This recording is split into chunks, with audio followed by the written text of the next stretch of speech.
I'm going to leave it open to all the panelists here today, and I would like them to talk about the wide framework of inclusion, privatization, leveraging opportunities, and most of all, startup funding. Thank you, sir. Bismillah Rahman Rahim. First of all, my thanks to the host and organizers for affording me this opportunity to introduce to you the initiative of the government by the name of Special Investment Facilitation Council, commonly referred as SIFC. Since morning, we have been hearing a number of speakers, including nobody else but the Prime Minister himself has said that Pakistan is a country of immense potential and opportunities. I had prepared this talk for about an hour and a half, and I have been given only 15 minutes, so I have to drastically cut it short. So I'll not go into the statistics.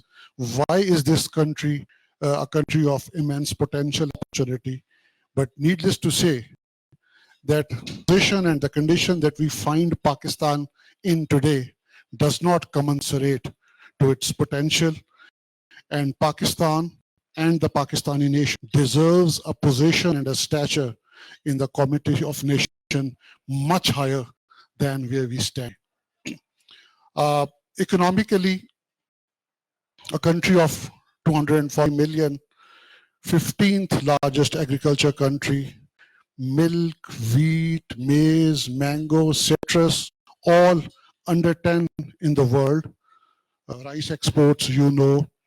There will be a lot of talk about IT, second largest entrepreneur manpower, 7th largest IT professional manpower, 70% cheaper professionals in IT sector. You look at the mineral sector, reservoirs of about $6.8 trillion. They are under the earth and at places over the earth in the territory that we call Pakistan. As far as power is concerned, because of the population, the energy needs are increasing. They're likely to increase by 1.5 times in next 8 years, and therefore immense potential for investment and economic growth. With this, where we stand, unfortunately not where we should have been. For a country of 40 million, the State Bank foreign exchange reserves under $7 billion, 250 billion, a debt of about $128 billion. And resultantly, what happens that every 4, 5, 6 months, there is a balance of payment crisis. The leadership takes their aircraft and goes to some to GCC countries, some to China, some elsewhere, some to IMF. They want bailout packages, and that's where the destiny of a nation of 240 million people resides. A few months back, about 9 months back, a principal decision was taken that this is no more sustainable, and we need to find a permanent answer to this. And a comprehensive plan of economic revival of Pakistan was chalked out. It had different strands. One of the principal strands of this economic revival was to get investments from certain countries, including China, GCC countries, and certain Western countries. And for this, a special body by the name of SIFC was created. The need for this special body was felt because whenever we went to anybody, we talked to any potential investor. And my extreme apology to some of the bureaucrats who are mostly sitting on the paper, on the table towards my left, but the literal words that some of the investors, especially from the GCC countries, say, they said that we want to invest in Pakistan, but your bureaucracy kills us. And therefore, we don't want to come to Pakistan. And therefore, this platform was created as a single window platform so that we can hold the hands of the potential investors and then navigate them through the puzzles of bureaucracy, policy regulations, federal, provincial divide, etc., and materialize their investments. And this was a unique platform on the table, both the civil as well as the military was represented. A number of questions are asked for this, and I'll be very happy to answer should you have any question that why military sits on the decision-making table of SIFC. The tasks which have been given to SIFC, it is to act as a single window, incentivize investments in Pakistan, make people aware of the latent potential of investments and economic activity in Pakistan, make sustainable, cohesive policy framework to enable investments in Pakistan, and steer them through, as I said, through the hurdles of federal government, provincial government, multiple ministries, multiple regulators. In addition to that, we were also tasked to steer the process of privatization of SOEs, and the added task which was given to SIFC was to increase the revenue that the state gets on yearly basis. So this is the ambit of tasks which was given to SIFC, and practically every sector of economy and every economic activity that takes place or fails to take place in the country has fallen under the ambit of SIFC one way or the other. The concept of SIFC was that we'll incentivize investment from our friendly countries, both government to government, business to business, government to business, or business to government, any structure that suits the investor.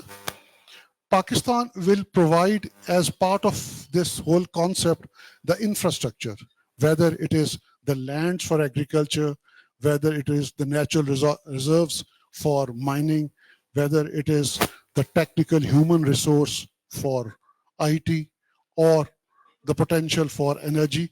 This was to be contributed by Pakistan. The investments were to come from different countries, governments and private businesses. And then the technologies, they were to be shared if Pakistan and the investing country had that technology, and if there was a technological void, that technology was to be sought from a third country. So this was a triangular arrangement in which this complete concept of SIFC, it was constituted. The decision making of this SIFC, it has 3 tiers. There is an apex tier, the highest decision making body, which is headed by the Prime Minister himself.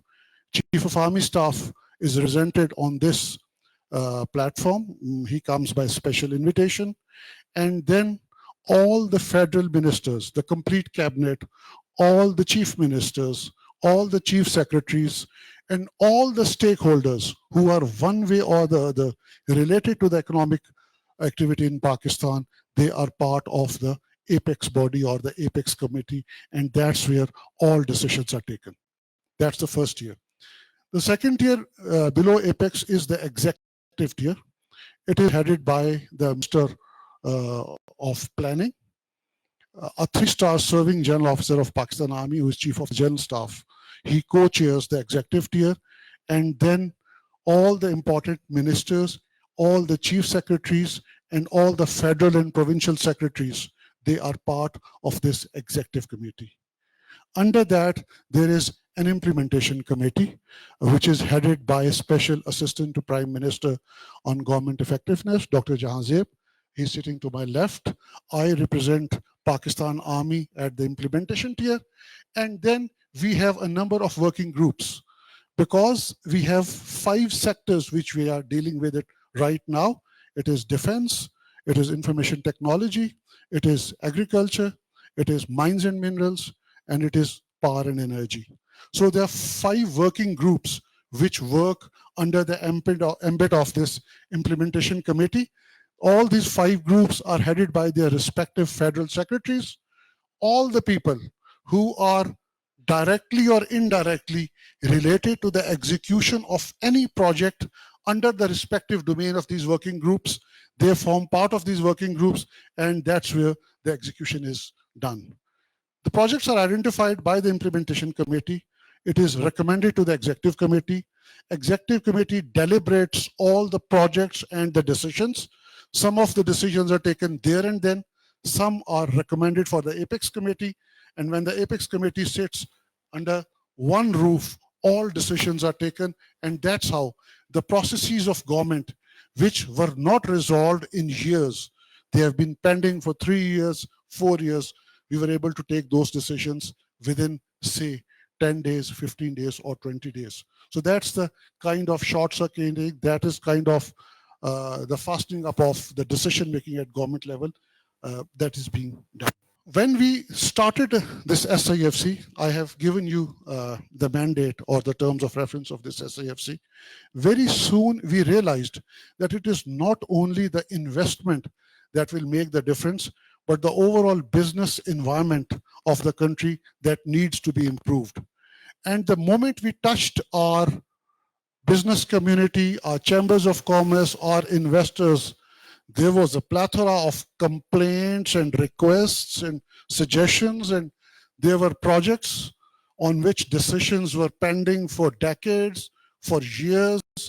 There were investors who were shuttling between Islamabad and Lahore and Quetta and Karachi, what and what not. They were unable to find the door at which they could knock and they could seek the decision. And that's where the SIFC came into play. We got in touch with all those investors. We took the principal decision that unless the problems of these investors who either have already invested in Pakistan and their projects not functioning for some reason, or the people who have their investment plans at a very advanced stage, unless their problems are resolved, the fresh investments are very hard to come. And principal major part of our effort right now at SIFC is dedicated towards resolving these problems. I said that there are 5 sectors that we are dealing with. Because of the paucity of time, I will not be able to cover the details of every sector. One is defense. Pakistan has a fairly big defense infrastructure, and some of the countries, especially the GCC countries, they were very interested in sharing the defense technology and the defense hardware. So a working group is working on that. Mines and minerals, I said that Pakistan has a potential of about $6.8 trillion. Bulk of it is either in Tharkol or it is in Chaghe district. You have heard a lot about Rekodek. I'll not get into the details, how we messed up with Rekodek, and now, alhamdulillah, it is making very good progress. Pakistan, which is primarily an agriculture country, 24 million hectares of cultivable land. We import wheat, we import sugar, we import urea, we import pulses and what not. So we want to make Pakistan from a food dependent country to a food surplus country. So that was the purpose of it. Information technology, I told you we have immense potential, but we were not harnessing that. And as far as energy is concerned, expensive energy, not capitalizing on the renewable and the hydro potential of Pakistan. And therefore, the cost of doing business and cost of manufacturing, it had gone up because of expensive energy. And to add to that is the shortage of gas that has come up in Pakistan. So these were the peculiar problems of individual sectors. Because of paucity of time, I'm not getting into this. I'd just like to flag towards the end some of the steps that we have taken. I just want to flag that this all has been done from the platform of SIFC. A lot is mentioned in the press, how many dollars have come, what all has been done, has SIFC made some progress. So I just want to give you an update on that. During the first meeting of SIFC, the sitting defense minister of Pakistan, he was on the platform of SIFC, and he made a mention that somebody wanted to make an investment in Sialkot and he wanted to get a visa for him. And it's been over 1 year. The sitting defense minister of Pakistan, he could not get visa for a person who wanted to come and invest Pakistan. That was the kind of complexity of this situation. We talk about the getting of Schengen visa and American visa and British visa, but for Pakistani visa, an investor could not get visa for 1 year. He rehashed the whole visa regime of Pakistan, and now, alhamdulillah, SIFC is authorized. Anybody who comes to SIFC and asks for a visa, on the recommendation of SIFC, gets a visa within 24 hours. And he need not go to anybody, Ministry of Interior or anybody, contact SIFC if you want a visa for Pakistan for any investment related projects. It would be given to you within 24 hours. Secondly, any investor who comes to Pakistan, they were very wary of the dispute resolution mechanism because nobody wants to go to the lower courts or high court. So the first dispute resolution mechanism, they would go for international arbitration. And honestly speaking, we did not have an answer because there were cases which were pending in high courts. Imagine how long. For 14 years. For 14 years, an investor could not get decision from the High Court of Pakistan. So now an investment ombudsman has been appointed. After mutual negotiations, that platform is available, and some of the disputes which would be able to resolve at that stage, not only that the disputes would be resolved, it adds to the confidence of the investor that some domestic dispute resolution mechanism that exists. There has been a long-standing demand of Exim Bank in Pakistan, which should focus only on exports and trade. Within span of 6 weeks, Exim Bank was created, it is up and running, and it is functional.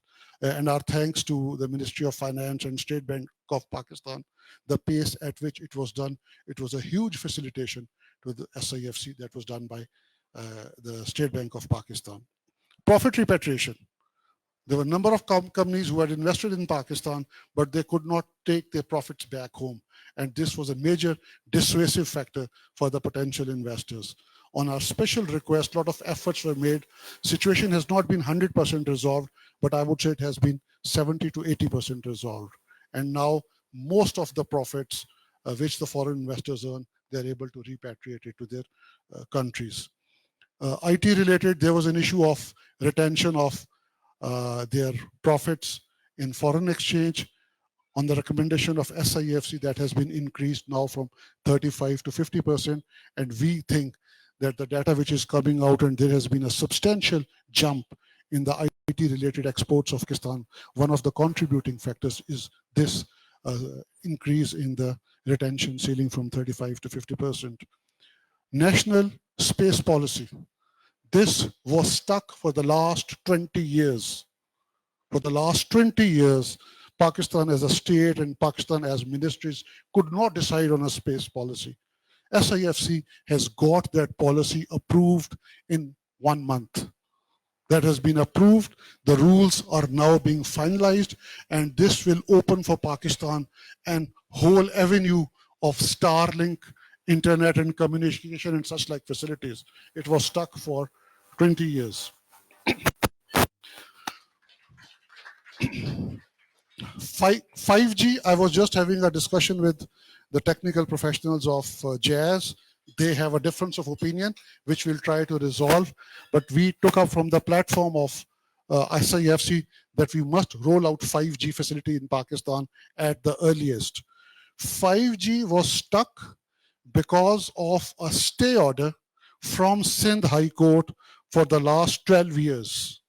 And that stay order from High Court has cost Pakistan about $1.1 billion. So now that stay order has been evicted, the spectrum is available, and Pakistan is all set to roll out the 5G spectrum. Obviously, some of the technical details which is beyond my competence to comment on, that would be resolved by the concerned stakeholders. Coming over to agriculture, I said Pakistan is basically an agriculture country. 9.8 million hectares of land is available in Pakistan. The water is available. But because of non-development of land and the massive criminal misuse of freshwater resources of Pakistan, that 9.8 million hectares of land could not be put to use. Within the last 5 months, almost 1 million hectare has been prepared. First maize crop we have harvested and 100% exported out of Pakistan, and now the second crop, which is wheat, has been sown on that 1 million hectare. And within next 5 years, inshallah, 7 out of this 9.8 million hectares, this will be under cultivation in Pakistan, and that will inshallah make Pakistan a food surplus country. Despite being an agriculture country, the per hectare yield of Pakistan is, in most of the crops, is below India, below Bangladesh, below most of the regional countries. If we increase this yield by 15%, we will become a net deficient, from a net deficient to a net surplus country. For this, a number of steps have been taken. The old traditional flood irrigation techniques of Pakistan, they are now being changed to modern techniques. All the new areas which are now being brought under cultivation, nowhere it's by law not allowed to have flood irrigation. It is all now modern techniques.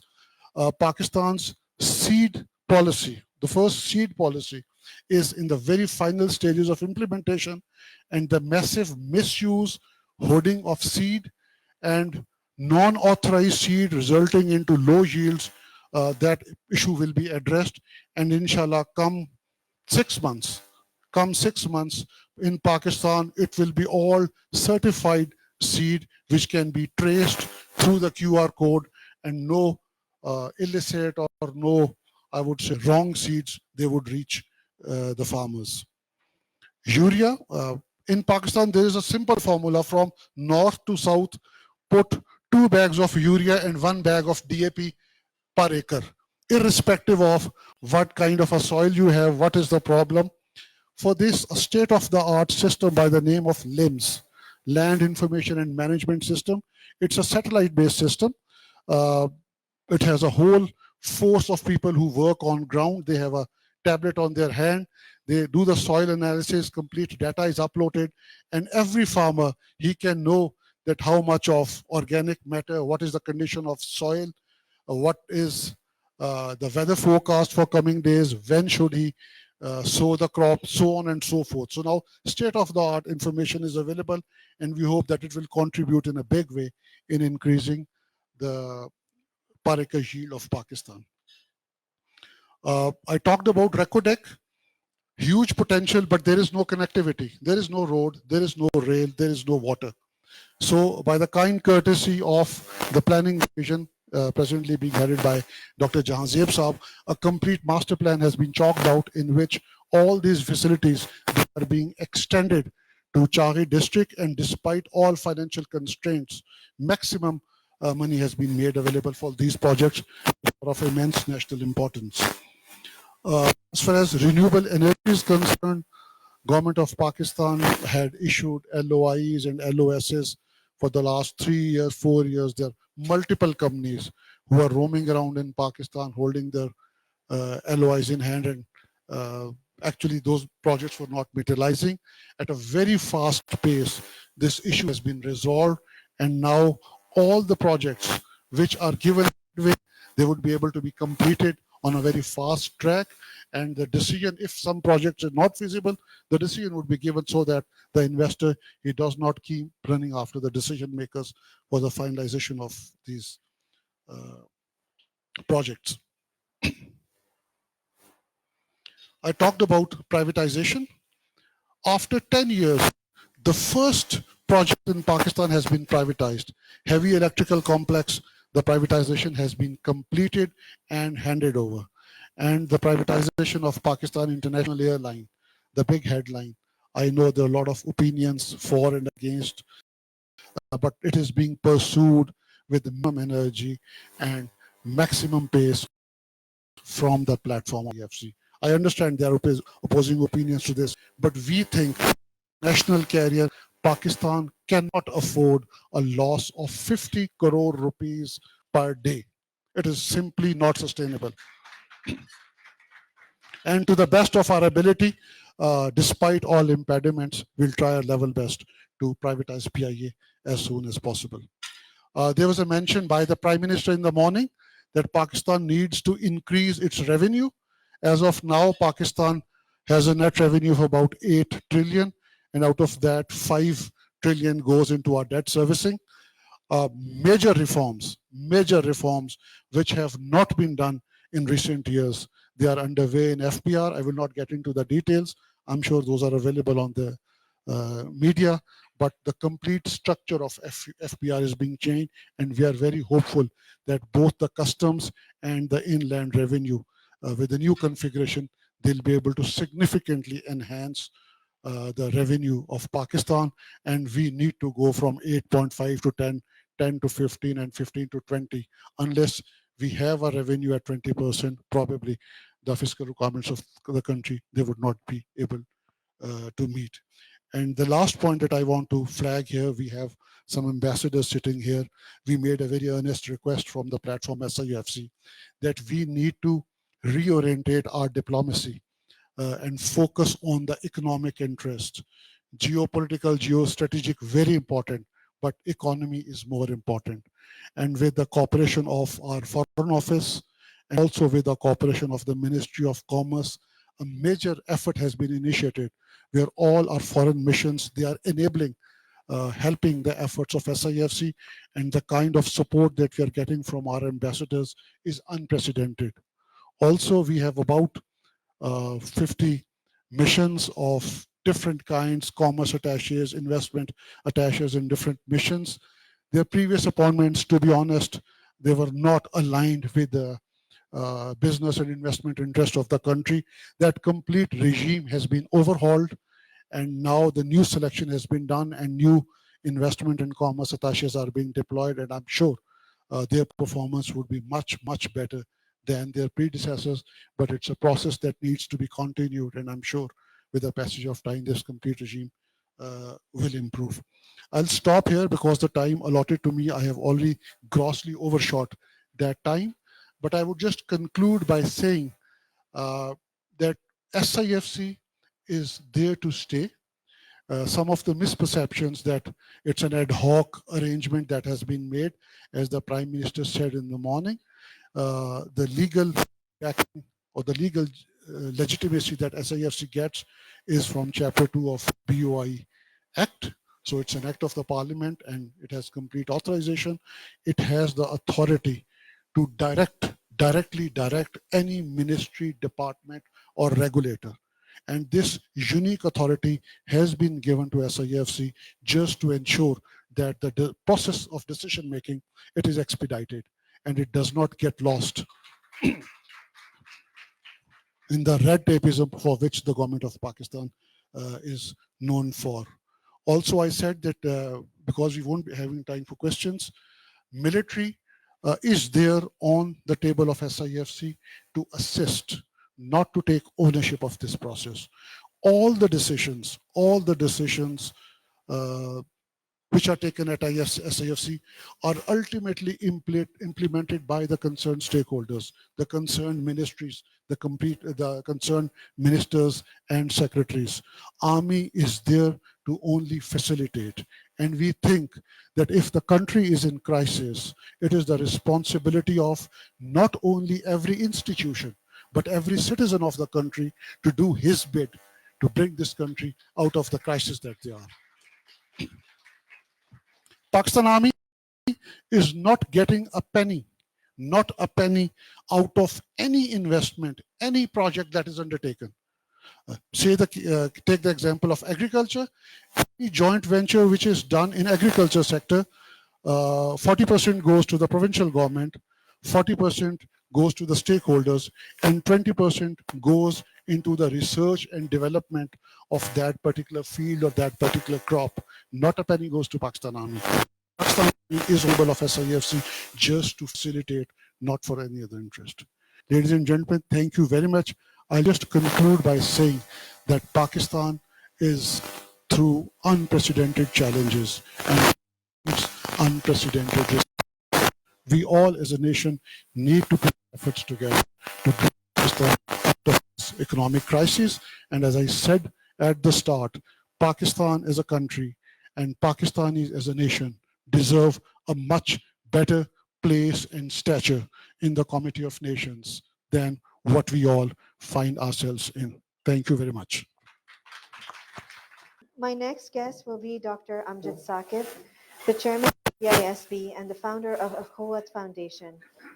I'm going to ask all the panelists to give a brief about themselves and also talk about the speeches that they have and lean in on investing in Pakistan, of course. Just a small note, Dr. Amjad Saqib has already received and is a recipient of the Sitare Imtiaz from the government of Pakistan, and recently it was announced that he would be receiving a Hilal Imtiaz in 2023. These are two of the most coveted civil awards of Pakistan. Sir, please. Bismillahirrahmanirrahim. Thank you very much for this kind introduction and for the invitation. I just spoke yesterday, Rising Pakistan, and again we are repeating the same story. Pakistan is rising. Pakistan is, now fully geared to write a new chapter. So yesterday I was talking about philanthropy. I talked about two major initiatives in Pakistan. That is one is the Benazir Income Support Program, which is the manifestation of the compassion of the people of Pakistan, the government of Pakistan.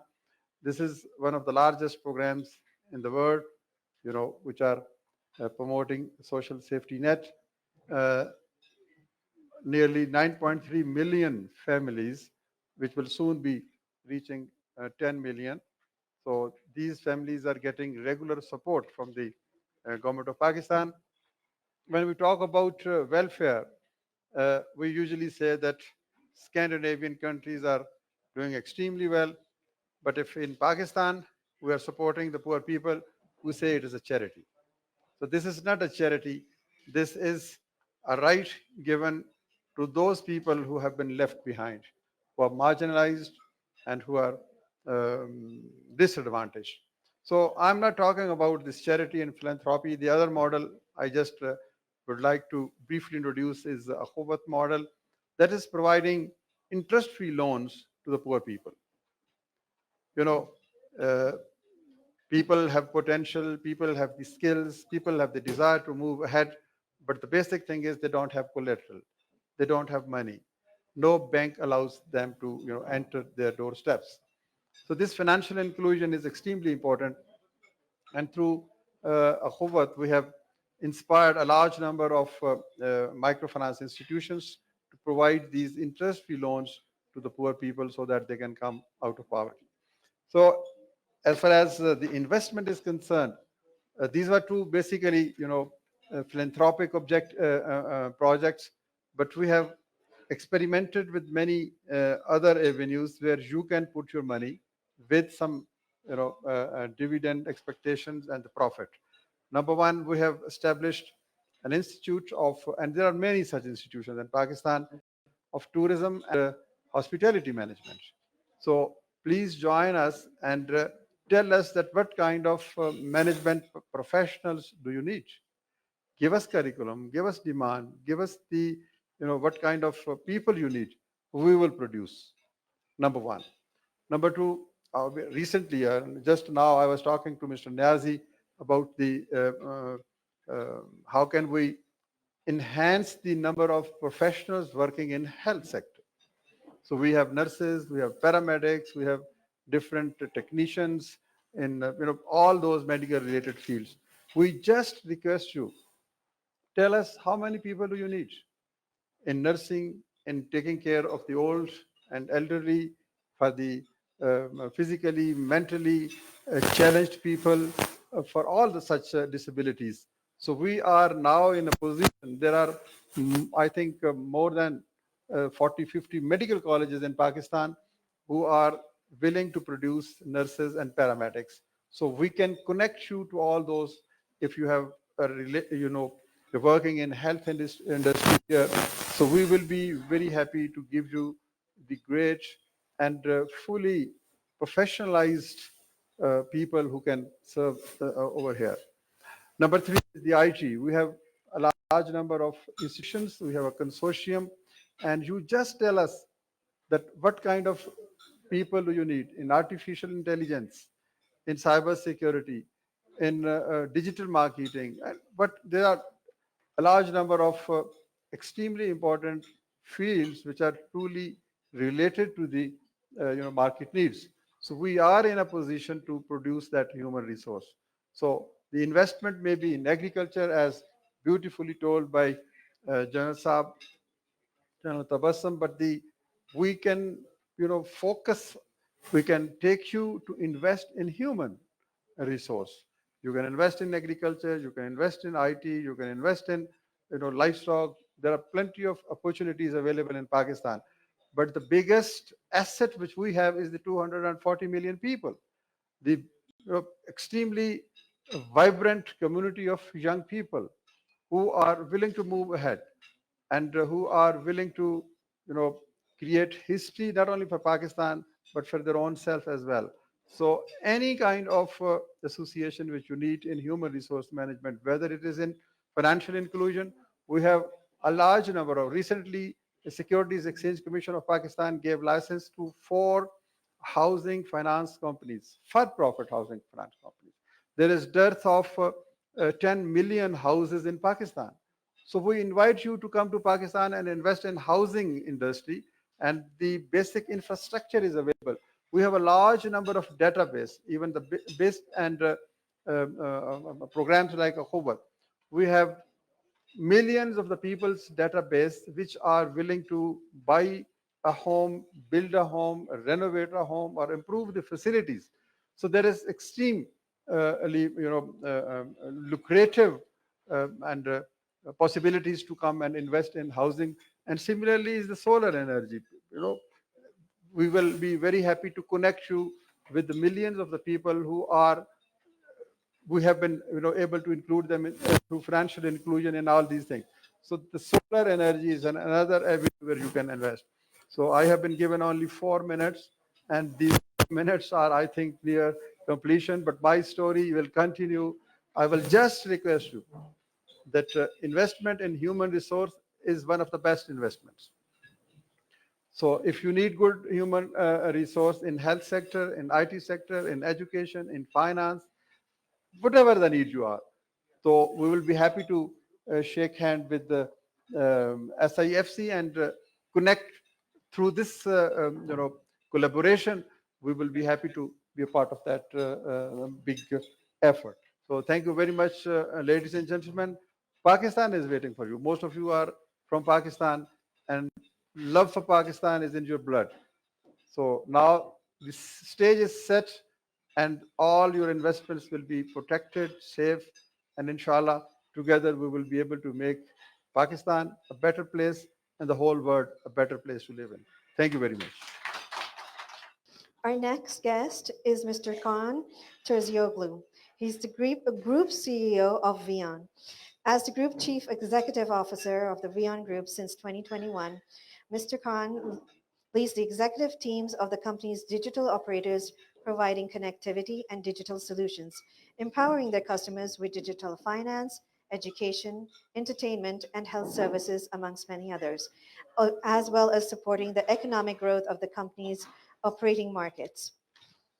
Prior to joining the company, Mr. Terzioglu held regional and global leadership roles with Arthur Andersen, Cisco, and Turkcell in Belgium, the United States, and Turkey. I welcome Mr. Kaan Terzioglu. The question in your minds, what is this VEON? But if I tell you that we are proudly serving 1 out of 2 Pakistani citizens under the brands like Jazz, Jazz Cash, Mobilink Bank, Tamasha, Deodar, Garage, and I can also tell that our Pakistan Chief Executive Officer, Amir Ibrahim, is sitting here as well. We are extremely proud. Over the last decade, VEON has invested north of $10 billion in Pakistan. $10 billion. And we are not an investor that is here for the good days only. We have seen good days, bad days, and I'm extremely impressed when I listened this morning, Prime Minister talking about how to make Pakistan an attraction for the international investors. As well, I'm impressed listening Major General talking about the stability, predictability, and execution power SIFC is bringing to the landscape for investors like us. I would like to share with you our understanding in terms of why we believe in Pakistan. VEON operates in 6 markets: Pakistan, Bangladesh, Ukraine, Uzbekistan, Kazakhstan, and Kyrgyzstan. As you can see, we are kind of specialized in emerging markets which are underserved, which are still growing population-wise, and which actually has a huge potential in terms of digital asset creation. It was the 70s and 80s, everybody talked about oil and oil-producing countries. Today, Pakistan is not one of our countries, is our biggest market that we serve in, and Pakistan is a data-producing country. Pakistan's data has to stay in Pakistan, needs to be processed by Pakistani engineers, and needs to be converted in cloud solutions like Garage, in entertainment solutions like Tamasha, in financial services solutions like JazzCash and Mobilink Microfinance Bank. We have to create the capabilities, the data our people consume every day. Unfortunately, in Pakistan, only 1 out of 2 people today has access to mobile internet. Less than 1 out of 3 people has ever utilized a bank account. And our enterprises today do not have the means to successfully compete because they don't have enough access to cloud infrastructure. Everywhere you walk in Davos, you see 2 words, AI, artificial intelligence. Actually, the way I would like to name it, augmented intelligence. And it is up to us, people in this room, to make sure that we take the data in Pakistan and convert it into digital applications that will make the farmers in Lahore the best farmers in the world, doctors in Karachi the best doctors in the world, and the teachers in Islamabad the best teachers. We can do that by developing the technologies that will co-pilot them into their business challenges. We are committed to Pakistan, and our commitment is long-term. Of course, as foreign investors, we do have expectations. And I would like to, if you allow me, mention a couple of those. I was extremely happy to hear from Major General that the path for repatriating dividends and profits will be open for foreign investors. I'm also extremely happy to hear that there will be ease of bureaucracy when it comes to establishing new businesses, getting work permits, and getting visas. It's also very important that we work together to make sure the necessary regulatory environment exists to improve our infrastructure and to make sure that the data sovereignty of Pakistan is achieved. Ladies and gentlemen, as VEON, we are very proud of our company and operations in Pakistan. I would like to thank you for allowing a company like us to invest in your country. And I can commit to you that we are going to be the ambassadors of Pakistan everywhere in the world, inviting investors to come. Thank you very much. Thank you guys for being so patient. You guys have been a wonderful audience. Our next guest is Mr. M.A. Zaman, the chairman and CEO of 6G Digital. M.A. Zaman started his career in 1979 as a commercial pilot and flight instructor after graduating from Burnside ODT Aviation Training Center in Miami. He is a visionary and a Swedish entrepreneur with more than 35 years of experience in building over $9 billion businesses for its shareholders, strategic partners, and the host governments of Indochina. He is the founding chairman and CEO of the several next generation ventures such as 6D Digital Sweden AB, Royal Falcon Fleet AB, and Money Channel One, a cloud-based integrated digital ecosystem deploying next-generation digital banking and payment services. 6G Digital is rolling out the first global remittance and financial services to serve the residents and citizens of 6 continents. Honorable Mr. Ikram Sehgal, it is my distinct pleasure to be able to stand here and speak in front of you, and I find it's very difficult to say something new after listening to so many distinguished guests. I was so thrilled yesterday listening to Resilient Pakistan, listening to the Legacy Pakistan, listening to the Pipeline Pakistan, creating opportunities for a lot of people. But the story I loved yesterday was the 10 million bank account over the last 2 years in Pakistan.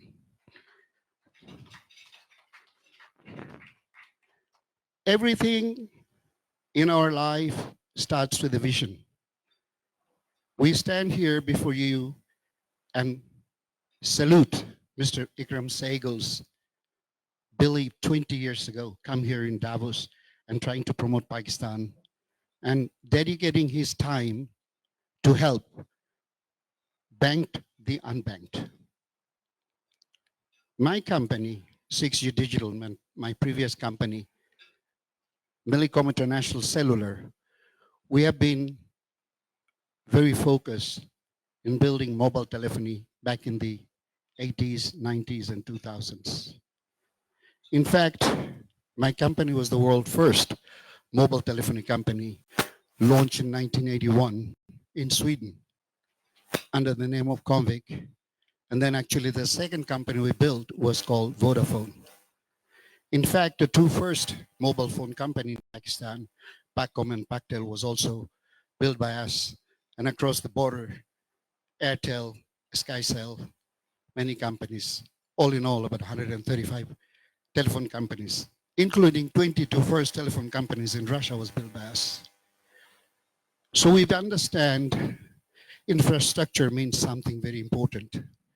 Back in the 80s and 90s, building mobile telephony company was a game changer. But if we look at today, 2024, banking the unbanked, Mr. Sehgal and his son's journey is definitely the game changer. And the best, what I heard over the last couple of days, that the Pathfinder VRG, the initiative they have, this is not only a Pakistani initiative. This could be cut and pasted around the rising economies of the world. And that's the best part. So Pakistan, in fact, could be in the forefront of helping tomorrow's economy. We stand here in Davos and we hear two main words, two buzzwords in the city. Number one has been war and rebuilding the trust. And number two is AI. Now, AI means many things into many people. War means many things. But if we look very deep down in core of our commitment to the world, I think the most important things are happening in the world today is the gaps between the rich and poor are getting bigger and bigger. It's between the have and have-nots are getting bigger. So what I hear from Pakistan is the commitment to use AI and many other things to change the life of the people. That is so much more important than using AI for those privileged, less than 1% of the world population, maybe helping them to go from Mach 0.95 in their corporate jets to Mach 1.05 in their corporate jets. So AI, listening to Major General before, I think Pakistan is using it in the right way. And I'm very happy to be here and I have the opportunity to participate, listen and understand. And I can see a vision of banking the unbanked can be exported to many countries. In a short, my company at the moment, we are building digital bank in Canada, US, Europe, and Asia. And we are committed to work with Mr. Sehgal to bringing digital money transfer to Pakistan over the next few months. And recently, my company is also in the process of bringing in NVIDIA powered, artificial intelligence powered digital data centers. We'll be very happy to talk to the government of Pakistan. How can we build data centers of next generation data centers? Compute power more than 100 times than the most powerful computers in the world today. Thank you very much for giving me the opportunity. Assalamu alaikum. Thank you, guys. I'd like to invite the co-chairperson of the Pathfinder group for the concluding remarks. Bismillah Rahman Rahim. I think the journey of 20 years promoting Pakistan is worth it. To see regulated, no-nonsense, indiscriminatory approach that the Strategic Investment Facilitation Council will provide. It makes a great difference. There are a lot of frustrations one goes through in tackling with the bureaucracy. Myriad numbers of permissions that you have to get. Foreign exchange repatriation. Just to give an example, we have a contract worth several $1 million. We are not allowed to keep a penny of it. We have to buy equipment from outside. We have to buy a lot of other things from outside. Obviously, we then have to go through other vendors, etc., etc. Where very easily we could buy it. So these are very antiquated systems. And let me start backwards. Start with Mr. Zaman. Of course, you heard one of the early investors into Pakistan. And of course, his major this thing is about into China and all the work that he has done in Vietnam. But I think what is important for us is that we're trying to harness the tremendous energy in Southeast Asia that exists for repatriation of funds, which has never really been done in a systematic manner. And 6D Digital is helping us do that. And we are very happy to have Mr. Mushtaq Shamsuddin of the famous brand of Mustafa Shamsuddin here also with us today. What can I say about Mr. Kaan? But only say this, that our journey to being projected by the World Economic Forum's Edison Alliance would not have been possible with the first step. And that first step was due to, I tell you, very decisive move by Mr. Amir Ibrahim and Ali Nasir, who's here. And we talked to Ali Nasir first, and of course, I had long discussions with Amir Ibrahim, and I came to know a lot about the telecom industry and all the reservations. But the paramount thing which I would like to say is what Mr. Kaan said today, is the people, and talk about the people matter.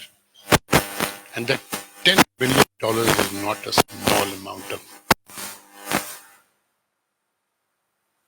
And thank you for having done that. And we are very proud to be associated with Jazz in many ways. And even today, one thing I just told Amir was that we were one of your first customers on the cloud. In fact, we had a lot of problems with the State Bank because they would set data, but AMA is totally on the cloud today. Am I right, Salman? On the cloud, and Alisha was responsible for it. We got into the cloud. So we are on the domestic cloud, and because of this thing. So then come back to SIFC. I said yesterday that I had a very special relationship with two people, 29 PMA, and one was General Ali Kuli and the other was General Pervez Musharraf. Totally different characters. And one became the Chief of Army Staff, the other didn't. General Ali Kuli, of course, has his own industry. And today I'm proud that on every industry, I'm the only non-family member as a family member on the board. But also had a very special relationship with General Musharraf, and of course, I brought him to Davos. But one of the things I kept telling him, of course, it's expanded beyond even my own imagination, was that you have to have an organization which will cut across like that. Unless you do that, the investment won't be possible. And you heard General Tabassum speaking. I had actually never met General Tabassum before. In fact, none of my other people had. General Kani, here. Kani is here somewhere. Right there, he and Colonel Adnan went to see him, just met the secretary. We've been talking mostly to Colonel Ali Umar. But I'm so glad that SIFC came to Davos, and in the center of, let us say, ground zero of economic activity. Davos is the ground zero of economic activity. The center of the thing, they could project that this is what Pakistan is, and this is what we can do to ease the investors coming into Pakistan. It's very important. You have to give the investors confidence. You have to give them the feeling that, if I invest money, I'll get a good return on it. And if I get a good return on it, I may be able to repatriate my profits. So I think that is very important. And I know I'm only sorry that we had only limited amount of time. But we could talk a little more and with the help of charts and graphs. But I'm sure he will do it somewhere in the future. And of course, let me tell you that I've already had one of my good friends, Michel Molinari, who's not too well, came yesterday especially to Chancellor, and of course talked to him briefly, but also that other people here sitting here want to talk about it. Mr. Justin Ho is here somewhere. Justin Ho is also supposed to have come, and he is talking about bringing railways, with a big Chinese firm, right? I know for a fact that Western countries are interested. We had a project which we brought in about 7-8 years ago, which went nowhere because of this roadblocks everywhere, which was basically what they were talking about, Karachi to Gwadar BOT and railways, and then a BOT on the main line right up to Quetta and Zaman. But the point is, there are many things which can be done, not necessarily by us. But the point is, somebody is there who must be able to keep the door open for you. And that, I think, is very, very necessary. And I think the best I can say it, because I,